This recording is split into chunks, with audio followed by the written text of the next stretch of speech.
You ever heard the name Jennifer Schuett? Yes. Did you ever have occasion to come in contact with her? Yes. Tell me about that. No. I can tell. Obviously, it's special out, but I think you would, if you were to see her, I think you would be extremely proud of her. I really do. Oh, thank you.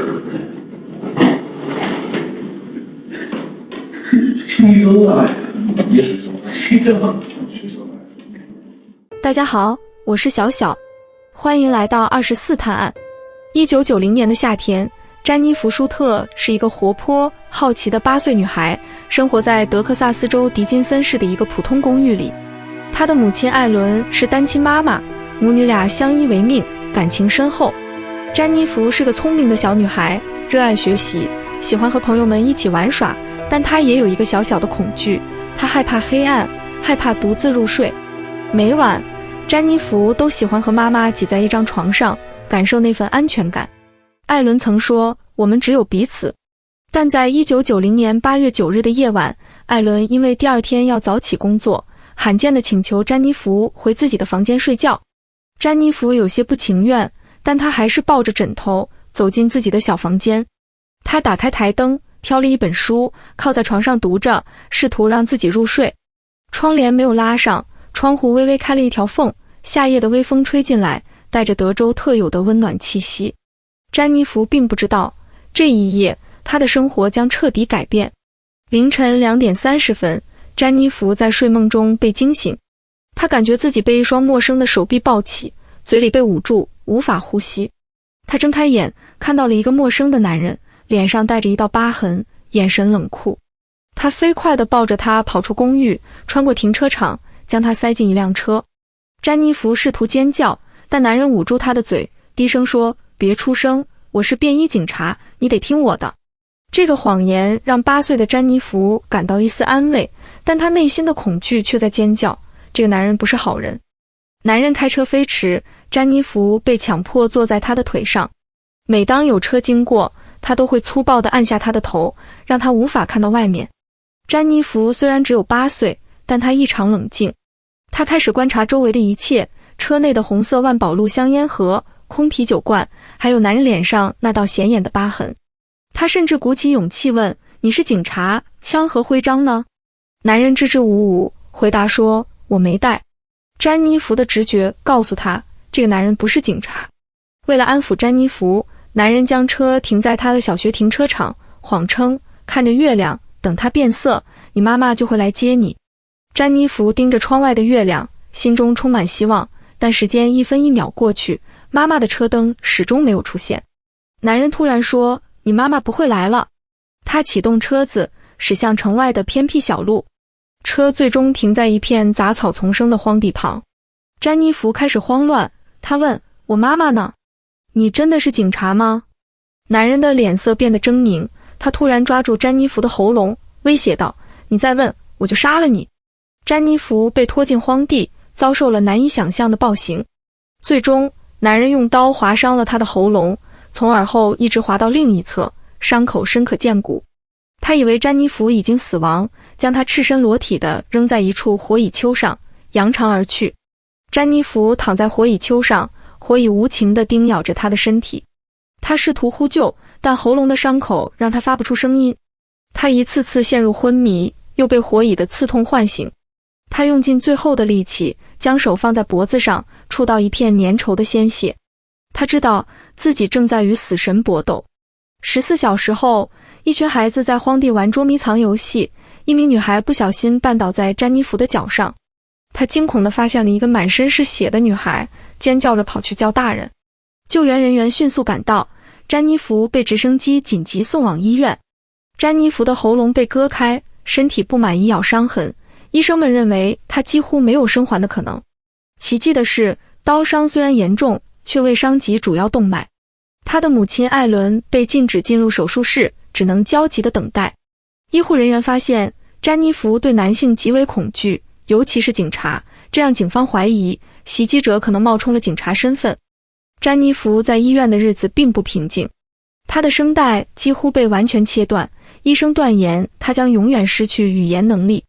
每次有男性医生或警察靠近，他都会陷入极度恐慌，甚至踢打医护人员。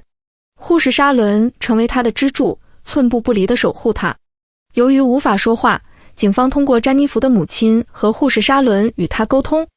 他们递给他纸笔，让他写下那天发生的一切。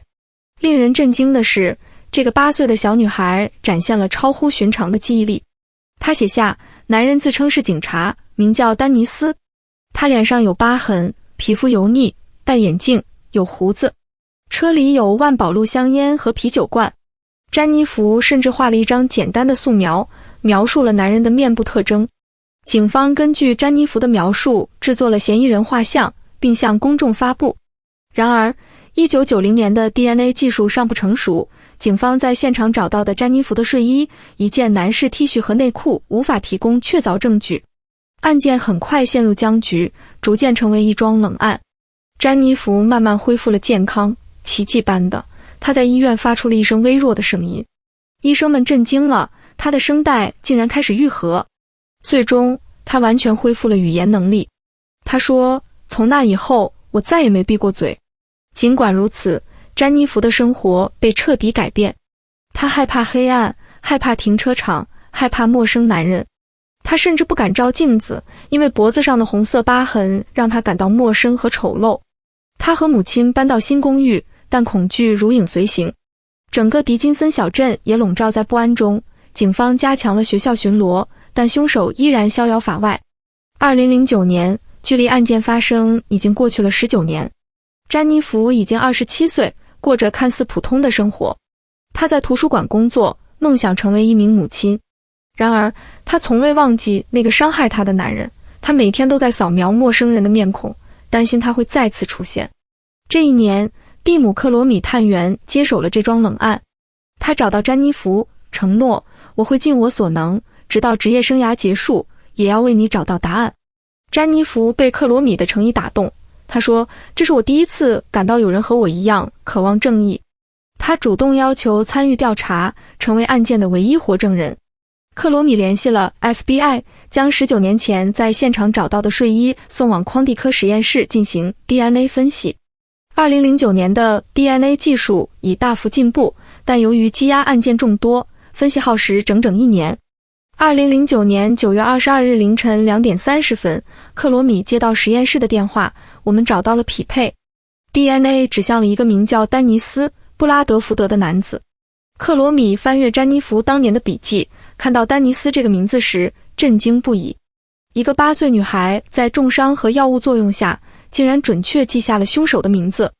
警方进一步调查发现，丹尼斯1990年时住在詹妮弗公寓附近，仅几条街之隔。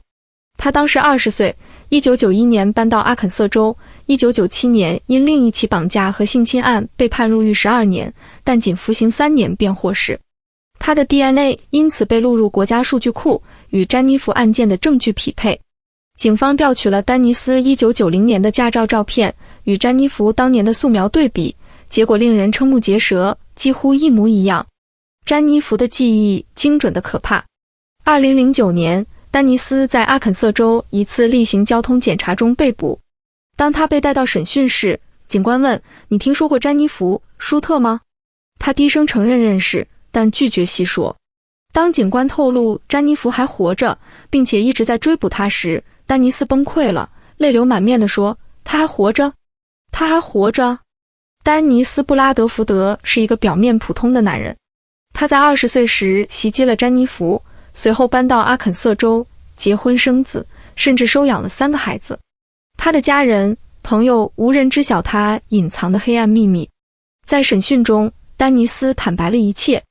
他承认那天深夜，他随机选择了詹妮弗的公寓，看到窗户微开，灯光亮着，便爬进去将她带走。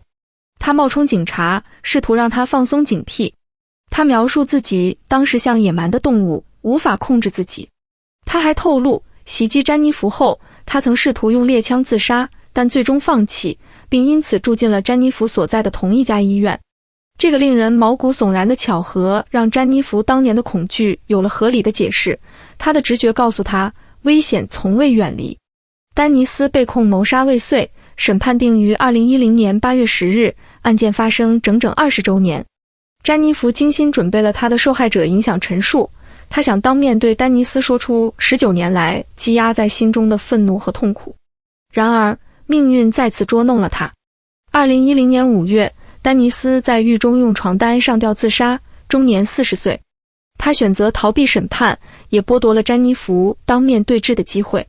詹妮弗回忆起接到克罗米探员电话的那一刻，我感到一切努力都被撕碎了。2010年8月10日，詹妮弗和丈夫乔纳森来到丹尼斯的墓前，她宣读了他的受害者影响陈述。丹尼斯·布拉德福德，你选错了那个45磅的8岁小女孩，我每天都在想着你，寻找你。我知道你还活着，过着谎言般的生活。现在我胜利了。就在她问丈夫你觉得她听到了吗时，一只火蚁咬了她的脚踝。詹妮弗相信这是命运的回应，是她与过去和解的象征。詹妮弗·舒特的故事是一个关于生存、勇气和正义的传奇。她不仅从死神手中夺回了生命，还用自己的记忆和决心亲手将凶手送上审判台。她的案件揭示了 DNA 技术的进步如何为冷案带来转机，也展现了一个小女孩如何用非凡的意志力对抗命运的不公。由于童年的创伤，医生断言她几乎无法自然怀孕。然而，一位医生被她的故事感动，为她提供了免费的试管婴儿治疗。詹妮弗和丈夫乔纳森迎来了2个孩子。她说，他们是我的幸福结局。如今，詹妮弗成为了一名受害者权益倡导者，她走遍各地，分享自己的故事，鼓励其他暴力犯罪的幸存者勇敢发声。她说，我希望我的案件提醒所有人，无论正义需要多久，无论过程多艰难，只要你坚持发声，你就能做到任何事。詹妮弗的案件不仅是一个奇迹，也是一个警示。